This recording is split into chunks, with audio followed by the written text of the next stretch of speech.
Fellas, you know Degree Cool Rush deodorant, right? Well, last year they changed the formula, and guys were mad about it. One dude even started a petition. So guess what? Degree heard us, admitted they messed up, and brought the original Cool Rush scent back exactly how it was. And it's in Walmart, Target, and other stores now for under $4. So grab some and remember why its cool, crisp, and fresh scent made it the #1 men's antiperspirant for the last decade. Degree Cool Rush is back, and it smells like victory for all of us.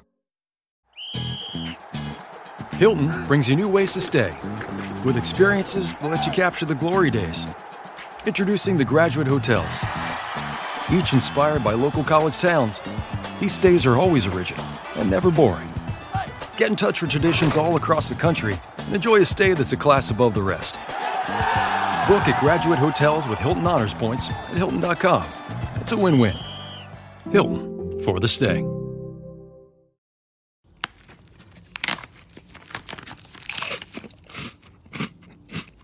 Uh-oh, the last cookie. You can get a new box of cookies in as fast as an hour with Walmart Express Delivery.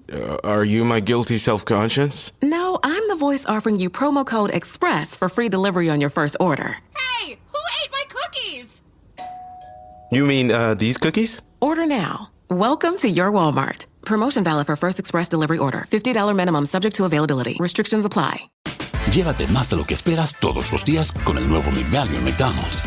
Ahora puedes comprar uno y sumarle otro por $1.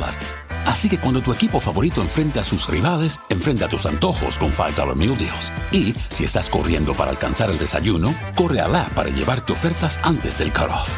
Tú decides, y con McValue, tu decisión siempre rinde más. Precios y participación pueden variar. BOGO $1 válido para un producto de igual o menor valor. Debe estar registrado en Rewards para ofertas en el app. There are people out there all across the country pushing boundaries to grow the game of golf. Like champion speed golfer Lauren Cupp, who plays faster than anyone else. And Will Lowry, whose work in the golf community inspires more kids to get into the game. As a champion partner of the Masters, Bank of America supports everyone determined to find out what's possible. In golf and in life. What would you like the power to do? Bank of America. Bank of America NA, member FDIC, copyright 2025, Bank of America Corporation, all rights reserved.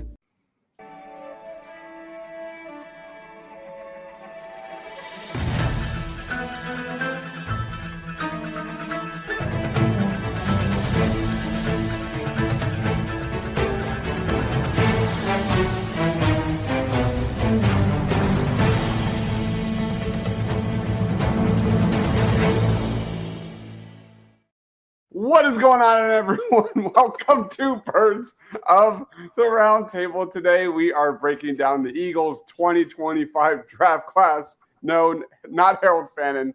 We are talking pass or fail with the Eagles draft selections. We are talking our favorite training camp battles, if we have enough time. Joining us, Ryan Reese at Philly Sports PSA. What's good, Ryan? Man, that felt very directed at me. It's too soon, honestly. I'm still not over it, but outside of that, I'm doing pretty good. Also joining us, Shane Haff at Shane Haff NFL. Yo, Shane. What's up? Just, feel like I'm catching up on sleep from all the draft stuff, but here we are. We're still talking draft. Let's go. Yep. Tying a bow on this thing. Last but not least, David at PHL Eagle News. What's up, David? Doing great. I'm shocked that we're going to have to discuss 10 draft picks, but let's do it. Yeah, for real. There's a lot of rumors about the Eagles maybe trading up, maybe, being aggressive on day 2. They traded one spot up on day 1, traded back on day 2. Let's get into it. With the 31st pick, the Eagles moved up and selected Jihad Campbell. I'll throw it to you, Shane, first. Pass or fail for Jihad Campbell?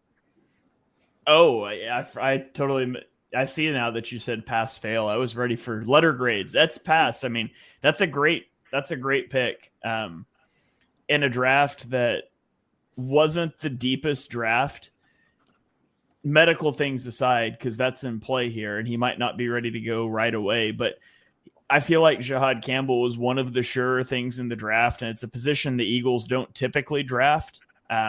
Especially don't draft early, but I think Jihad Campbell is going to be a great fit for the Eagles. I think he's going to give them a lot of versatility in the fact that you can use him a lot of the same ways that you use Zach Bond. And so it's going to bring a lot of that versatility. He was easily the best player left on the board when the Eagles were on the clock. He's one of the guys you don't have 32 first round grades. He was one of the guys that had a first round grade for me. And so to get him at 31 with a minor trade up and for him to fit a huge position of need for you with the Nakobe Dean injury, I thought it was a slam dunk for the Eagles. What about you, David? Yeah, I agree.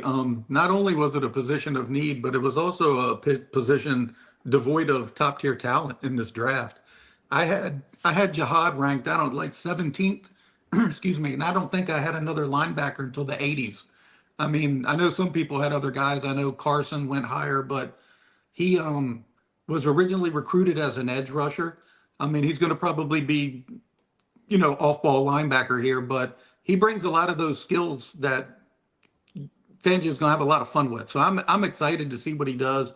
And like Shane said, he's almost like a younger clone of Zach Bond, which is to say he has the pedigree and skill set to be an all-pro linebacker once healthy.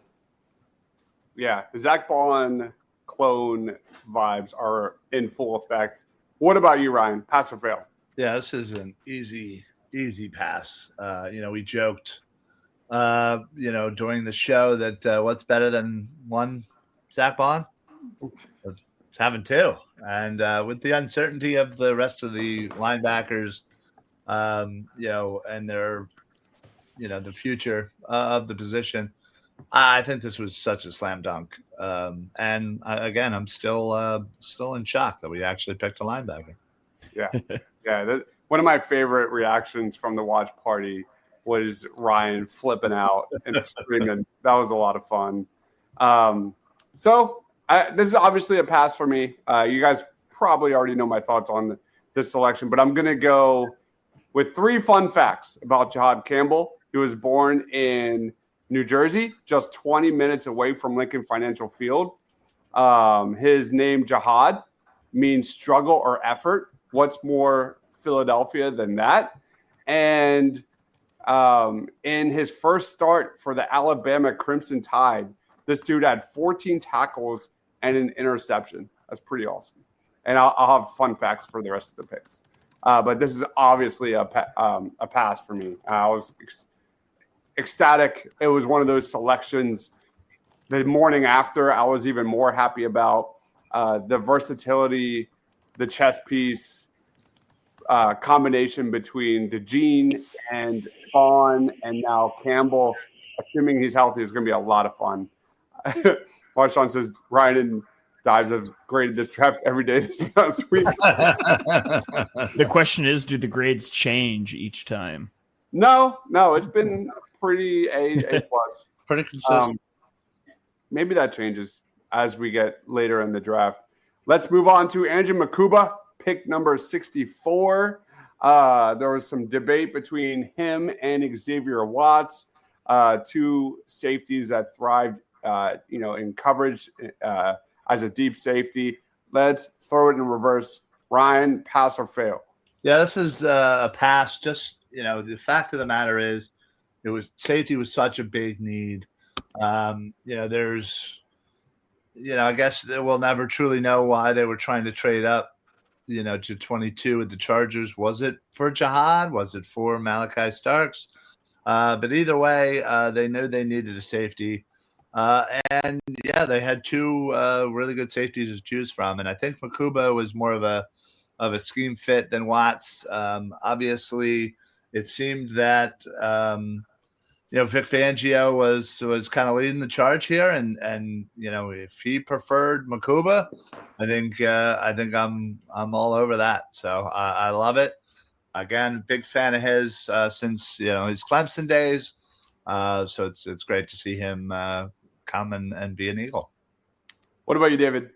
Yeah, I agree. I think I might have even had Watts ranked higher overall, like on an NFL board, but on an Eagles board, it was Makuba because he is a better scheme fit. One of my favorite things about him was he returned to the Longhorns for another season last year because he could have come out and he debated it, but he wanted to prove to everybody that he was a complete player and he wanted to put more of that on college tape so he could, go higher in the draft. And mission accomplished there. He thrives against the run. He tackles very well. He's a very short tackler, packs a punch. He gets downhill really quick, and he's good, in coverage. He had 7 PBUs, 5 interceptions last year. I mean, to me, he fills the role of CJ. Like, I already thought he was like the perfect fit for the Eagles, but once CJ left, I thought it was even more imperative that the Eagles go out and grab him. So I was very excited with the pick.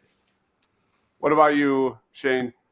Yeah, I'll give it a pass. I had Xavier Watts ranked higher. I think Xavier Watts is a better player than Makuba, but I understand the fit for why the Eagles went after Makuba, because I think Xavier Watts, I wrote in my profile of Watts that you probably want him playing around the line of scrimmage as like more of the box safety in a single high scheme. That's not what the Eagles do. They want to play from split coverage structures. And so Makuba makes sense from that standpoint. And he fit another position of need for the Eagles. You don't like to walk into the draft with positions of need, but it's going to happen at times. And for them to walk out of the first 2 rounds with 2 guys that I think fit those needs, and if healthy, I think they can be starters for week 1 of the rookie season. I think that's a huge thing. Now, Makuba needs to put on a little bit of weight probably to succeed at the highest level in the NFL. But I really like the player. I like the pick. I'll give it a pass. Yeah, this is a pass for me too. Marshawn says, is he really a ball hawk, though? He had 1 year where he picked off 6 passes. It's important to note his freshman year, he was strictly a free safety. That's where he, dominantly played and was breaking tons of records as a freshman. Then the next 2 years, he kind of moved all over the place in different roles. And then at Texas last year, played mostly free safety and, again, played really, really well. As someone who I watched a ton of Texas last year. Him and Anthony Hill just popped all the time, like some of the other guys we've mentioned in previous shows. Marshawn says Ty Robinson push situations is going to be a movie. We'll get to that in a second. But give me a pass on this one. Here's some fun facts on Andrew Makuba. He was born in Zimbabwe, moved to Texas at the age of 9. While he was at Clemson, he became the first true freshman defensive back to start a season opener since 1973. And he majored in physical culture and sports. Pretty cool. It's a little bit about Andrew Makuba. Next up, Ty Robinson in the 4th round. The Eagles did not make a 3rd-round pick, which was a little upsetting, not going to lie. I remember during the watch party, that was something I really wanted Howie to really be aggressive on, because I loved a lot of the prospects in that area.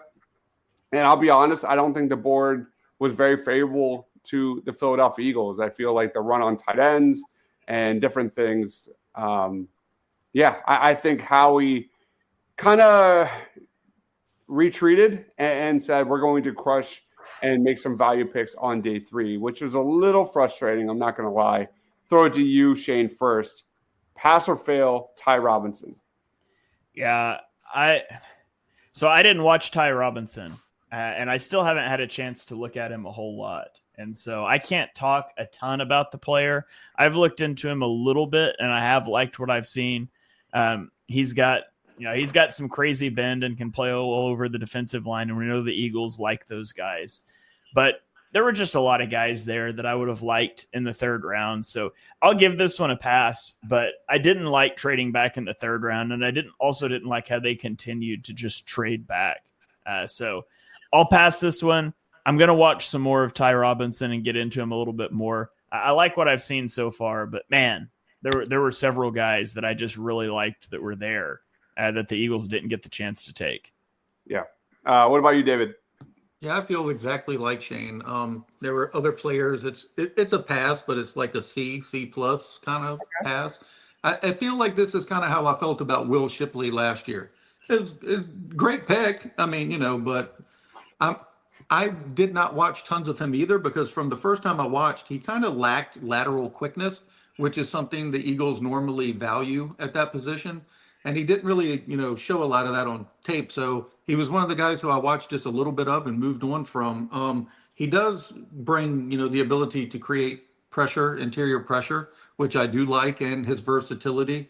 And he's another guy who they met with at the combine, and you got to start putting a lot more stock into that. People want to follow top 30 visits, and all these things. Well, the past few years, they have drafted a lot of players out of these Senior Bowls, including Quinion last year, who he told me himself he probably doesn't get picked by them if he didn't go out there and show off the way he did playing against top tier talent. So I think that's something that a lot of people can start honing in on, is looking at who they're meeting with and talking with at these Senior Bowls, because they're definitely putting a lot of stock into that competition. All right, pass for David. Ryan, what say you? Yeah, it's definitely a pass. It was a guy that you kind of turned me on to, and I started kind of towards the end of the draft process start to kind of look into a little bit more, and since he's been drafted, what I've been looking into is all stuff that makes me like this pick even more. I'm going to steal a fun fact from you. If you didn't have it, but I looked and found two nicknames for him. One is the Water Boy, great nickname, and the other, Vanilla Gorilla. How do you not love that? Another exciting white. I'm in. Ty Robinson was one of my favorite sleepers in this draft. And to get him in the fourth round was a solid value. I've mocked him to the Eagles many times. I think he can play edge. I think he can play defensive tackle in different situations. We'll get into a little more about Ty Robinson during another segment later in the show. But one of my favorite targets for the Eagles, and it was really exciting to see them select him. So I think he's a stud. We saw him play fullback. I think he's going to be a blast. And I saw the reaction with him or with Cam Jurgens and that selection. 3 fun facts on Ty Robinson besides Vanilla Gorilla. His father, Jason, also played football at Nebraska. He played 60 games in his college career. That's a school record for most games played in Nebraska history. And he's also wicked smart. He's a 5-time Nebraska Scholar Athlete Honorable member. So very excited to see what Ty Robinson does with the Philadelphia Eagles. Marshawn says Robinson's built like Jose Canseco. He gets a pass. Howie navigating the third round is a fail. Yeah, I feel like Howie, I don't know if we blame him or what, but did not have a good feel on the third round, which is a little disappointing. Yeah, I mean, so you get the trade back from 96, and then Charles Grant goes off the board at 99, which feels like a guy they would like. And immediately after that, they trade from 101 out of the third round entirely. And so there's a bit of like, if you liked the guy, take him and quit trying to be cute. And maybe they didn't, and maybe they just got another offer to move down. But the same thing happened in the fourth round with Jalen Travis, another offensive tackle. The instant he went off the board, a couple picks ahead of them, they traded out again. He goes off the board at 128. They were at 130. They immediately pulled the trigger and traded out. So it just felt like there were several times that there were guys they wanted, and they would trade out when they went a pick or two ahead of them. Yep. Rolling on to Mac McWilliams, cornerback out of UCF, I think it was. Smallish was one of the biggest winners of the Senior Bowl. He's a good athlete. You know, I question a little bit how much he's going to play outside. I'll leave that to you guys. He might be a nickel corner in the NFL, but this was a bit of a reach. Shane, pass or fail, Mac McWilliams. That's a fail for me. This was just going back too far and missing out on a lot of guys that you wanted to get. I am in the camp that thinks they were probably going to take Shedeur Sanders if the Browns didn't jump him to take him one spot ahead. But, I mean, Braden Swenson goes the very next pick. That would have been a great pick. There's Elik Iomanor goes a little bit later on, and I thought he was the guy that made perfect sense for the Eagles. Big power slot that can go. He's really good run blocker, and people were like, well, he doesn't catch very well. I was like, who cares? He's not catching balls. He's there to block. This is a run-first team with A.J. Brown and Devontae Smith. So I didn't like this pick, and it was kind of just part of the whole trading back too far thing for me. It's where I started to really get frustrated with the Eagles. Marshawn says, return of the Mac. He's an automatic fail for the simple fact that there's way too much Mac in his name. What about you, David? I'll give it a pass, but I do understand the sentiment and everything that Shane said. I do think that he will thrive more in a nickel role, maybe as the backup on the Eagles initially. It seems like a pick that was a backup and to create competition. I don't really know what they're doing. I mean, a lot of people will hate to hear this, but maybe they're trying to fill, you have Makuba, you have Mac McWilliams. Maybe they're looking at moving Cooper DeJean on the outside, or at least experimenting with it. So I have no idea. I mean, it isn't something I would do, but it could be something that they want to look into doing. Who knows? If they try to move Cooper DeJean outside because of this pick, I will drive to Lincoln Financial Field and picket Howie's office myself. Oh, I'd love to see that. I will come out there. Yeah, I'll come and join you. We have it on tape. I am so in on that. Like, I'll join you. Absolutely. What about you, Ryan? Pass or fail? Yeah, unfortunately, I hate to say fail here, but I think one, it's multi-faceted as far as I don't know a lot about him. I do know a lot about some of the players that he could have taken, Swinson being one of them, that would have had a pretty immediate impact. And yeah, I think it just seemed like a strange pick to me. So hopefully I look back on this and we look like idiots, but it's mostly for the fact that I just don't know enough about him right now. Yeah. I said this on our other show. I think he's kind of in that battle with Adoree Jackson. Adoree Jackson comes in as a very good coverage defensive back. And if you look at Mac McWilliams, his numbers in zone coverage are excellent. And I feel like that's what they see in him as a guy that thrives in coverage.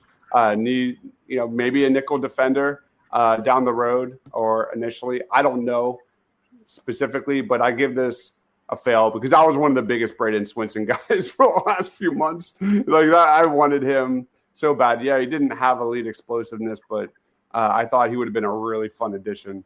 So I'm going to go fail. Let's go to Smile Munden Jr. with pick number. Oh wait, I didn't give you my fun facts.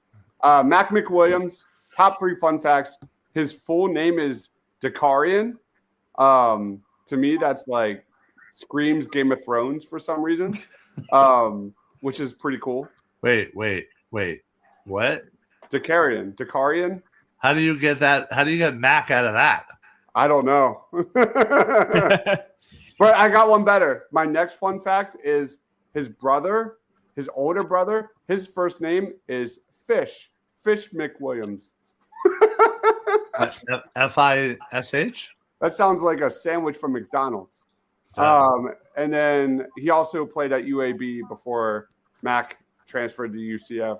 And then his cousin, Roselle McWilliams, also played college football. So that family's got a ton of family connections in the NCAA. So those are my fun facts on Mac. Going to Smile, I'll throw it to you, Ryan. Pass or fail? Big time pass.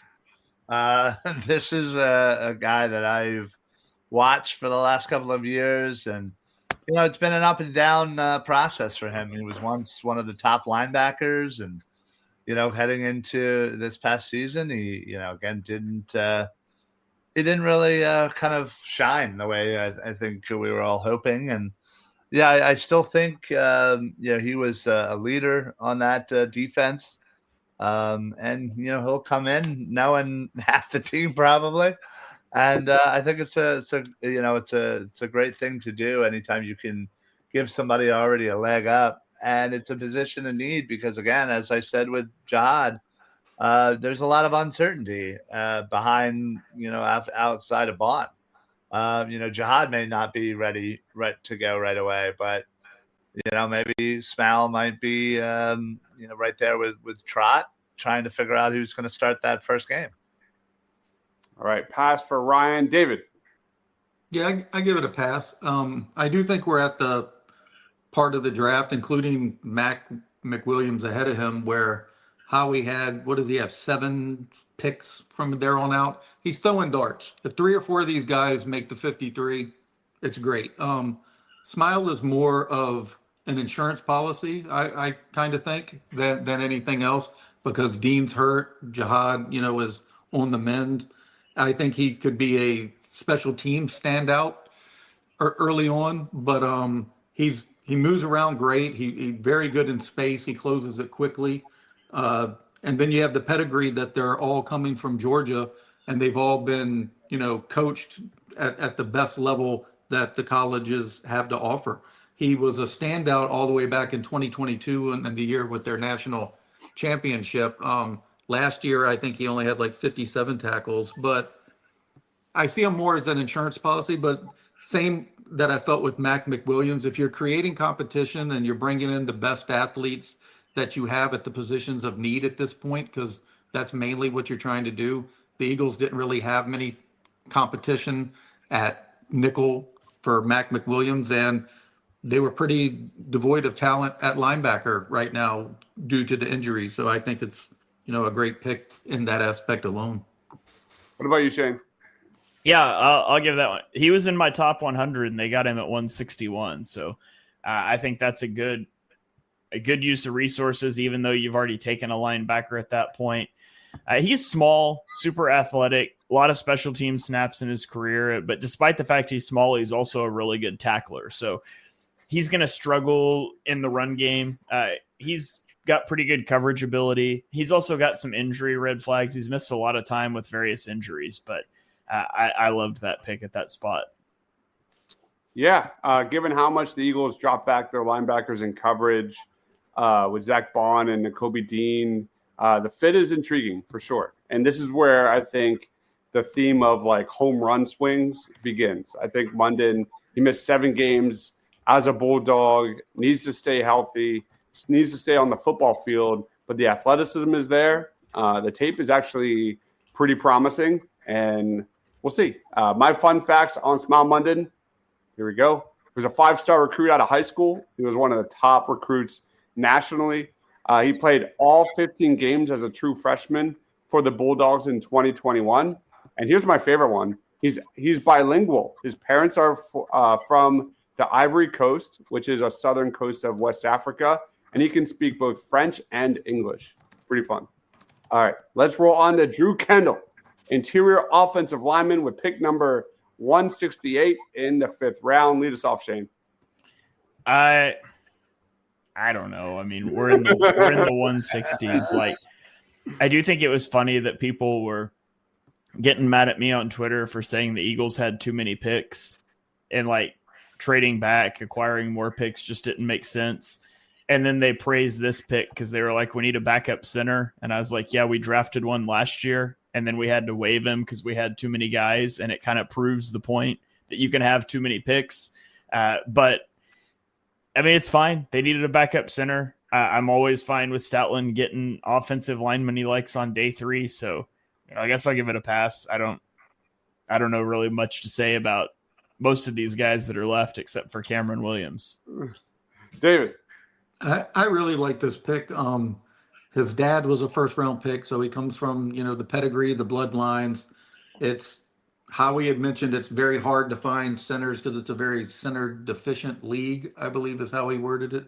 So I like the pick. And who knows, they might even try to kick him to guard. He's 6'4", 310. I think you might see, Stoutland get to work on him. And much like Cam Jurgens a couple years ago, his first spot might be right guard as opposed to playing center at all. I feel like the Eagles added a lot of potential guards in this draft. That's just me. Ryan. Yeah, I mean, again, this is kind of a similar to the Mac McWilliams. I don't know a lot about him. Yes, it is a position that I wanted them to draft. They needed a backup, reliable backup center, but Shane made the great point. They did this last year, and we really liked that guy too. And unfortunately, we had to cut him, and it turned out we really could have used him a few times. So, yeah, I don't know. Yeah, I'm a pass. I think there's definite upside for guard. He didn't play any snaps at guard during his time at, was it Boston College? Yeah.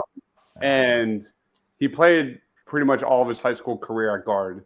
His dad, as we know, was a guard, I believe. Pete Kendall played 13 seasons in the NFL, was the 21st overall selection in the 1996 draft. He finished his college career with 31 consecutive starts, and he was all ACC academic team honors at Boston College. He was also named Massachusetts Gatorade Player of the Year, which is pretty cool. All right, let's roll on to Kyle McCord. This was a bit of a shock to some, but Philly quarterback factory continues. Kyle McCord was one of my favorite day 3 quarterbacks in this draft. There's some fun tape on him. Lead us off, Ryan. Pass or fail? Yeah, I mean, I guess I'll have to say pass. Okay. I do like him. I think he's a good quarterback, a good guy to grab at 181. But I also don't know where he's going to fit. I mean, we have 3 quarterbacks. One of whom of the backups that everybody is absolutely in love with. So I'm not sure exactly where he would fit, but for whatever reason, if they trade, if they, whatever, go another direction, I do like McCord. I think he could be halfway decent in this league if, given some time. David, pass or fail, but I'm going to double down on what Ryan just said. Does this hint towards a Tanner McKee trade down the line? I don't think it would be Tanner McKee, but I mean, who knows? I'd be surprised, but it could be, DTR could be on the move again. I don't know how tied they are to him, but he, native of Mount Laurel, attended St. Joe's Prep. I mean, they definitely have seen a lot about him. He's a pretty good processor, but I'll admit I did not watch very much quarterback play as far as all 22 college. I saw him play with Syracuse a couple games, but once live, he looked good. What stood out to me is just how, quick and decisive he is, but that's about all I have on him. But again, at this point, 181, if he makes the practice squad and develops and they could use him as QB3 a year from now, it's a win at this point. Yeah. He really impressed me during his time at Syracuse. He was a guy that I was somewhat out on when he was at Ohio State. Goes to Syracuse. I thought he made major improvements in this game. What about you? Where are we at? Shane? Yeah, I mean, it's a pass. Day 3 quarterback, I'm always in for that. I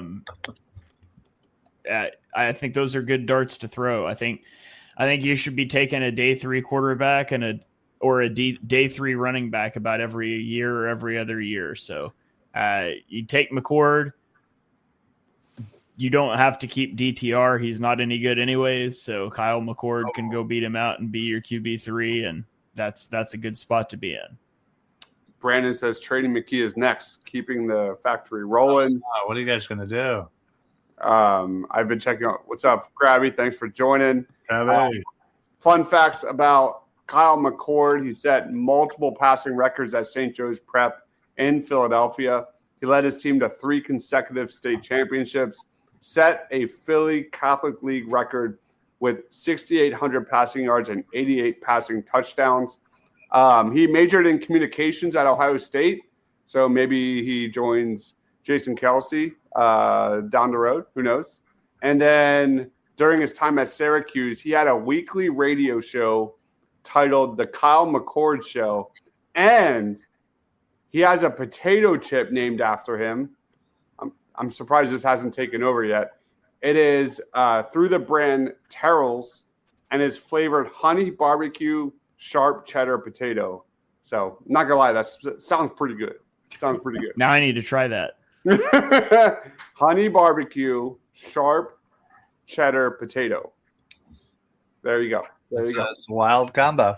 I didn't know about it until today, and I remember when our boy Cam Jurgens was drafted, I bought like 5 packs of beef jerky.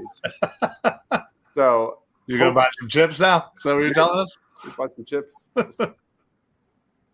I have Andrew saying Jaden Daniels going to take over. Okay.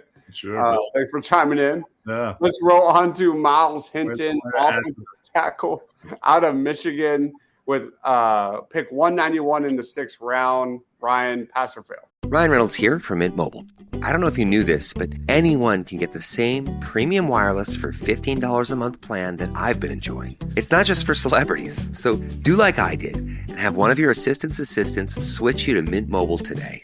I'm told it's super easy to do at mintmobile.com/switch. Upfront payment of $45 for 3-month plan, equivalent to $15 per month required. Intro rate first 3 months only, then full price plan options available. Taxes and fees extra. See full terms at mintmobile.com. Sergeant and Mr. Smith, you're gonna love this house. Bunk beds in a closet? There's no field manual for finding the right home. But when you do, USAA Homeowners Insurance can help protect it the right way. Restrictions apply. Brace the rudders! Raise the sails! Raise the sails! Captain, an unidentified ship is approaching. Over. Roger. Wait, is that an enterprise sales solution? Reach sales professionals, not professional sailors. With LinkedIn ads, you can target the right people by industry, job title, and more. We'll even give you a $100 credit on your next campaign. Get started today at linkedin.com/results. Terms and conditions apply. Nigel here. Did you know the wise time to relieve allergies is at night? With Xyzal. And who better to explain than a wise owl like me? Your allergies won't take a hint when you're tired and ready for bed. Don't suffer the symptoms that bother your sleep. Take Xyzal 24-hour instead. It starts working fast and works while you sleep, so you finally get much-needed rest. Then all the next day, it's still going strong, so you can feel your best. Be wise, all. Take Xyzal at night. Use as directed. Starts working in 45 minutes. You're the perfect blend of elegance and style, and your ride should be no different.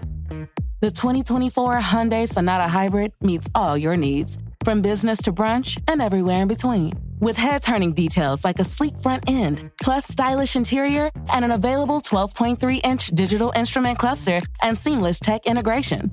Okay, Hyundai. Visit HyundaiUSA.com to learn more about the new 2024 Hyundai Sonata Hybrid. I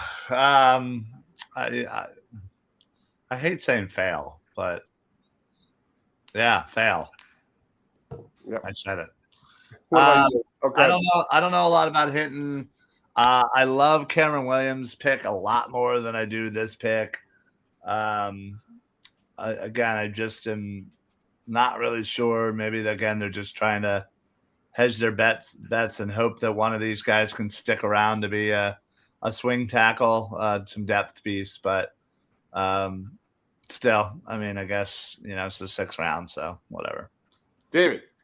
It's a pass for me. I'm about to sound like a broken record because Drew Kendall's dad was a 1st-round pick. Kyle McCord's dad played at Rutgers, and Miles Hinton's dad was a 1st-round pick, and his brother currently plays with the Chargers. Yeah. So I don't know. I think it's a lot of pedigree there. I think if you're throwing a dart, that's the kind of dart I want to throw. I want to go with somebody who's got the bloodlines.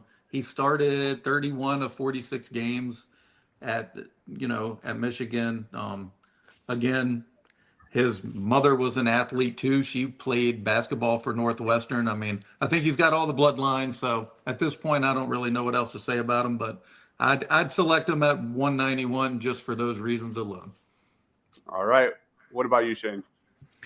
Yeah, I mean, again, 6th round player, so I'll give it a pass with the caveat that Cameron Williams was a much better player. And had they taken Hinton and then somebody else took Williams, I probably would have been upset. But because they got Williams, I'll go ahead and give this one a pass too. Yeah, it is a 6th-round pick. This is also one of those picks that he was not on my radar. So it's hard to it's just like the Mac McWilliams pick. It's hard for me to truly grade this until I deep dive into more of these guys, but I'll go fail on my end. I'm convinced. By the way, David is probably hating this show with the word fail. I'm just saying.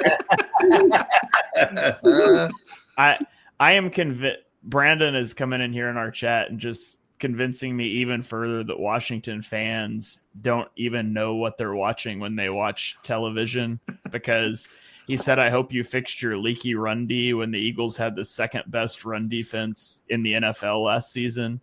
My guy, just enjoy being relevant for like 2 months of the year for the first time in two centuries or two decades. Are you sure Brandon isn't talking to Andrew? And I don't know. I'm not sure. Oh, my bad. I thought this was the same guy. Never mind. No. I thought this was the Commander's fan. My apologies, Brandon. I thought you were the Commander's fan. I'm getting it all mixed up. You're totally correct. I thought you just ruined Brandon's day. You called him Brandon's day. There you. I just saw that. Hope you fixed your leaky run D, and I was like, we had an awesome run D, and frantically started going to chase down the stats. So never mind. Carry on. Good point, Brandon. You know ball. Andrew doesn't. Yeah. Krabby says getting Josh Harris is like replacing Al Davis with Jerry Jones. I am all for the Josh Harris slander. Keep him coming. Yeah, Keep him coming. That guy needs to get out of here as soon. Is that as a defensive end? He's the owner of the Sixers, and I'm just messing with you. All right. Fun facts about Miles Hinton. David, you took some, but he was a 5-star recruit. He was one of the top offensive tackles out of high school, and his mom also was also a big-time athlete. Maya played basketball at Northwestern University. Pretty cool. Let's roll on to Cameron Williams, offensive tackle. I didn't even know. You could say this for the same thing for the next two players we're going to talk about. The Cameron Williams pick 207 in the 6th round. I couldn't believe he was still on the board. Shane, pass or fail? Yeah, I mean, this is a massive win for the Eagles. And this pick kind of saves day 3 for me, because this is a guy that, like, if they took Cameron Williams at 96 in the 3rd round, I would have been happy about it. I would have thought it was a good pick. And so to get him all the way down in the 200s, I just think is phenomenal. He's played a ton of snaps at right tackle in his career. He's not the prototypical size the Eagles like, but he's not small. He's like 60th percentile height, 73rd percentile weight. I think he's a guy you could potentially kick inside to negate like some footwork and hand usage issues, protect him from speed rushes. But also, if you want him to be your future right tackle, he's got a year or 2 years to kind of get some of that stuff cleaned up to attend Stoutland University. And so big frame, long arms, really strong, just needs to clean up some of the footwork and technical things. And he didn't play a ton of snaps throughout his college career. He was a 3-star recruit, marginal playing time in 2022 and 2023. And then in 2024, he became the starter. So this is a pick that I loved. I thought it made a lot of sense as a guy that you can just bring in and develop over time. All right, David. Yeah, I feel the same way. He was the 3rd offensive tackle selected in this draft, but he was the only one I had ranked with like a top 4-round grade on. So, yeah, I was pretty excited. He had 612 pass blocking snaps, only allowed 6 sacks. Again, over 3 years, that's not high output, but it was good production when he was playing. So I was very excited. I think it was probably one of the biggest steals out of these last guys between him and APR, who we're about to talk about. Ryan. Yeah, this is one of my helmet sticker guys, and I was shocked that he was still around. I also had a 4th round grade on him, so the fact that I absolutely love him a lot better than the previous 2, offensive linemen that we just took, certainly says a lot for how much I like Cameron Williams. So big pass. Yep. Little fun fact about Cameron Williams. He majored in sociology at Oregon before transferring to Texas. He was initially committed to Oregon, and he has crazy tools. His wingspan is 85 inches. His arms are 35 inches. That's nuts. And he's 98th percentile among offensive linemen with his hands. They're nearly 12 inches.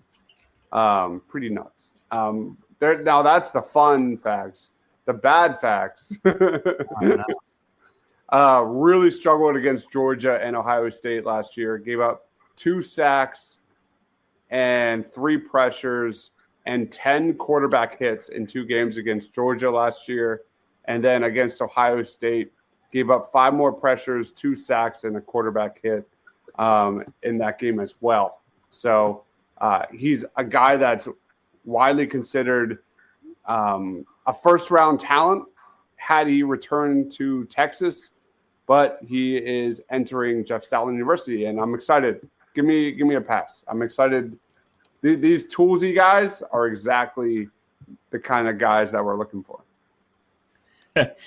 Wes's comment here. I usually listen on Spotify at 1.2 speed. I was convinced Shane was drunk and slurring until I realized the problem.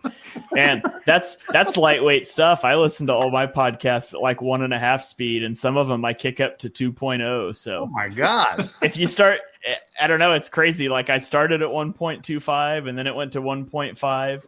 And that's like, I listen to audiobooks at 1.5, but sometimes podcasts, when I've got a bunch of them, there's certain ones I can kick up to 2.0 and just lock in. So keep bumping that up. You'll be able to listen to so many more podcasts so much faster. Not that we need more information overload, but there you go.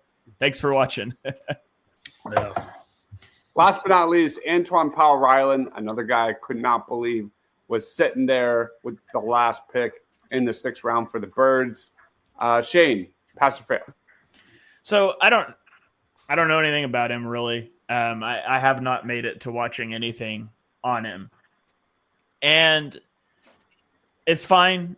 It's not like they took an edge rusher. It's the only edge rusher they took in the class, which was kind of surprising. And so I'll give it a pass. But overall, strategically, although I passed like all of the 3rd round guy or all the day 3 guys, I think. Like it feels like a miss to me that you walk out of day 3 with 3 offensive linemen and you didn't take a running back, and you've got a guy like Kyle Monangai there in the 7th round that comes off the board. Like I just would have rather seen you end up with a running back that could potentially make the roster, because you're not keeping all 3 of these offensive linemen on your 53-man roster. So I didn't love like some of that allocation there overall. But I mean, I'll pass the edge rusher here. I don't know a ton about him. I just don't love that they came out with so trenches heavy on day 3 when I thought a running back pick would have had a legitimate shot to make the roster. What about you, David? Yeah, well, obviously this was one of my favorite picks. I have watched him. Shocking, David. I'm shocked. Yeah, I've watched him since he played at Indian River High School in Portsmouth, Virginia. I have followed him for many years. He was highly productive in college. He had 29 starts, but he had 30 sacks, 41 tackles for loss. If you've looked at any of his film, you'll see how effective and quick pass rusher he is. He has a really good first step. He has one of the best spin moves that you'll see. His highlight reels are really impressive. He was announced by the Eagles as a outside linebacker, not an edge, which is a little curious there. Fangio asked a lot of his edge rushers, including, for them to drop into coverage, which he does well. But APR has basically been, drafted to get in the backfield. He collapsed pockets. He lives back there. He thrives. He had 16 sacks. He fell in the draft maybe due to shorter arms. Yep. But one of the funnier things he mentioned at the combine was, I've lived with my shorter arms my whole life.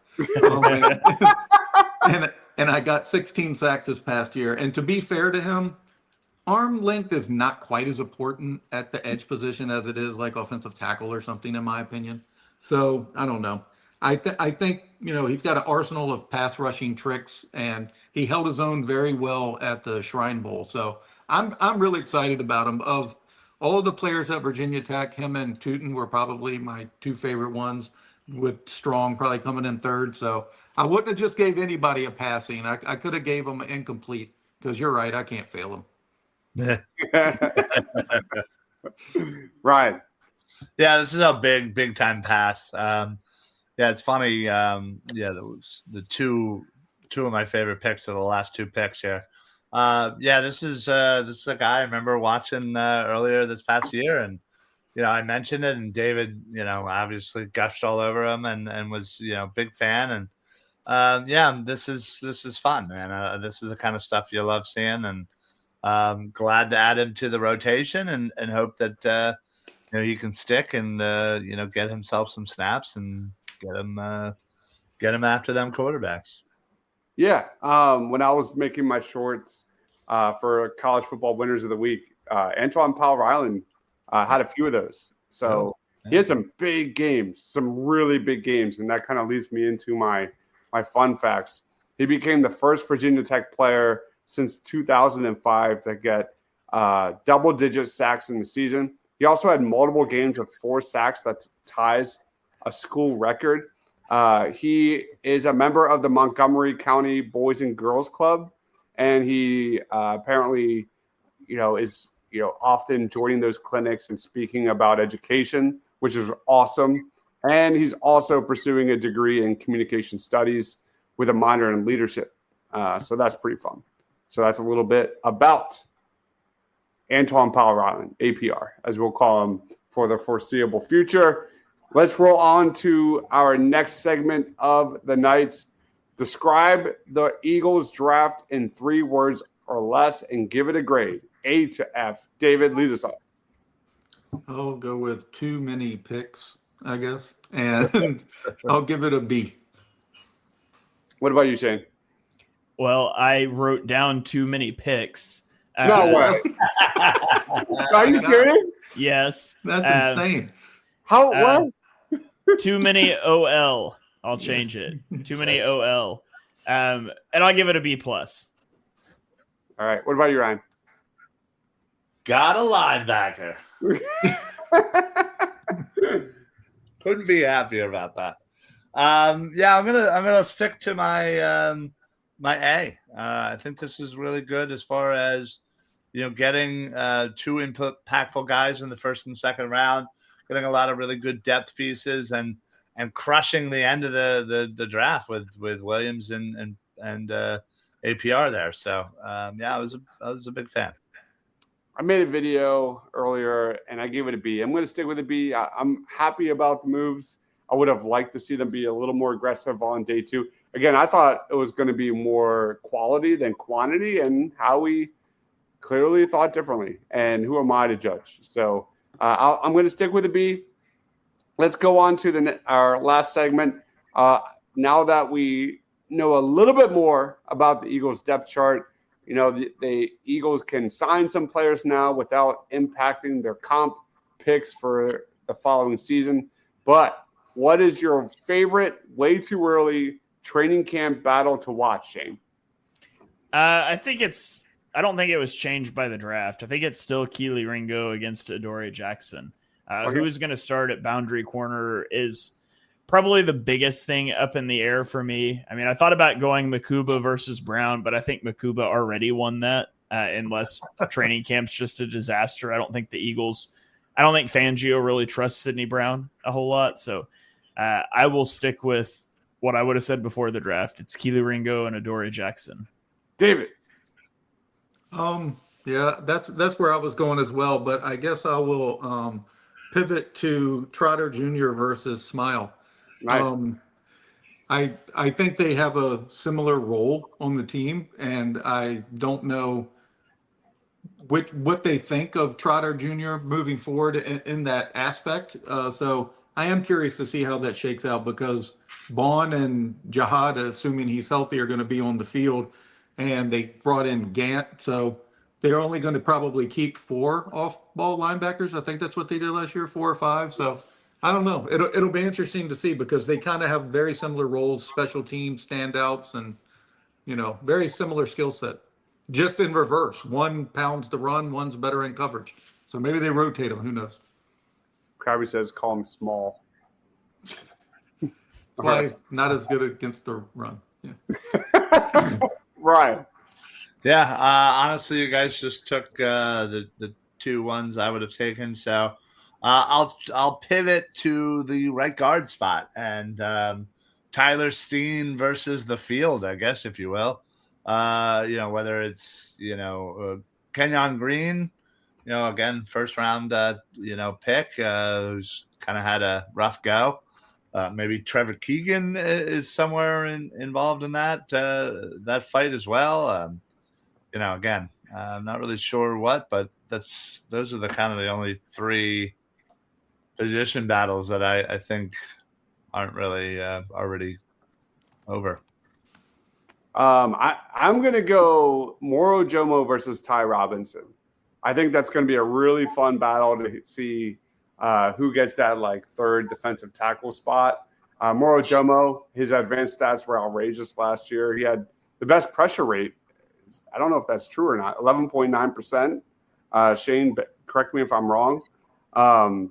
His pass rush win rate was 15.9%, fifth among all defensive tackles, best among the 2023 draft class. So he's going to get more opportunities. And I think Ty Robinson and his versatility, he's going to get on the field. That size, that's something we need, man. So, for me, Ty Robinson versus Moro Jomo. I think I'm really excited to see how that turns out. That about does it. We're going to wrap it up here. Throw it to you, David. Plugs, final thoughts on the draft. Time is yours.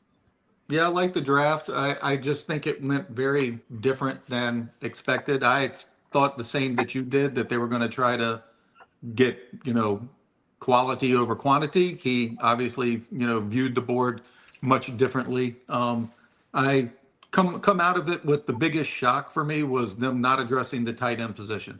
Yeah. It's something that I 100% went into it thinking they're getting Mason Taylor, they're getting Gunnar Helm, they're getting something. I thought they were going to use a high pick.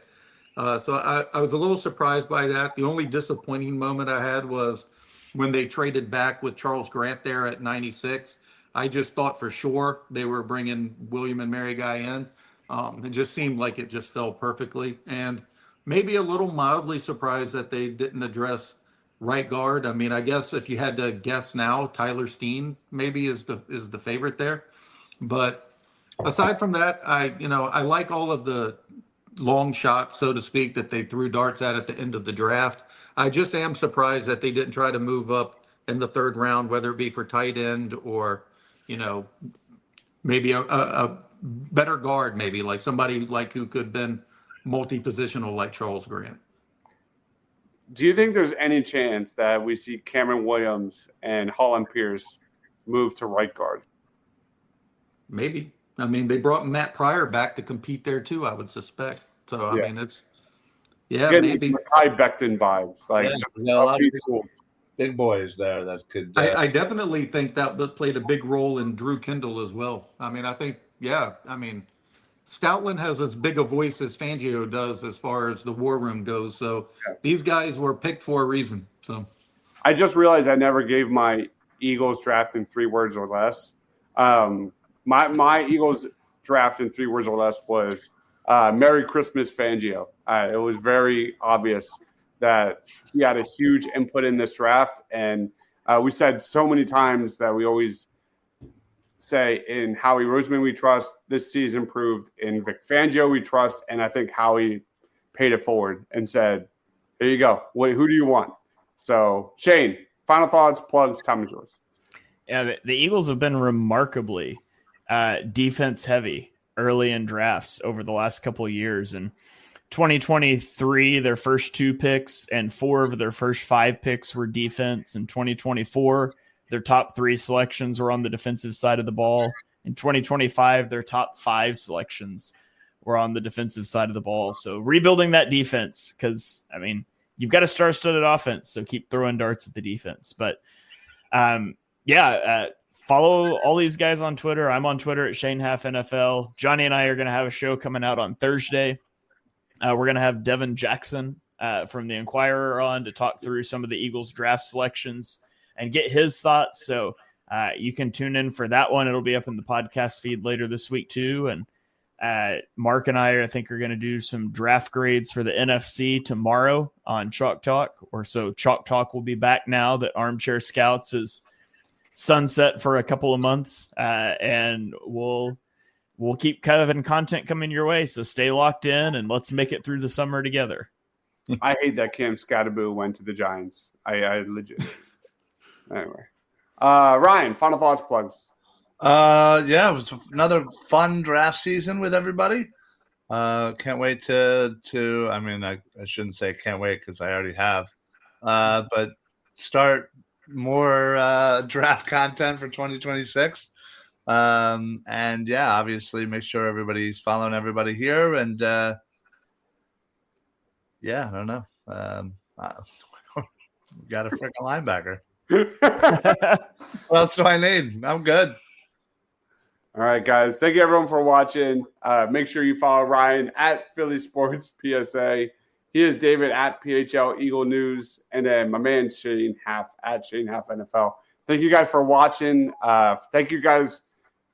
Anyone who watched, commented, contributed to the Armchair Scouts. That was a lot of fun as well. We'll pick that up again for sure. But it was a journey. And again, thank you everyone watching the watch parties and things like that. It was a blast. He is Ryan. He is David. He is Shane. I'm Dives. Thanks for watching, guys. Go Birds. Stay awesome.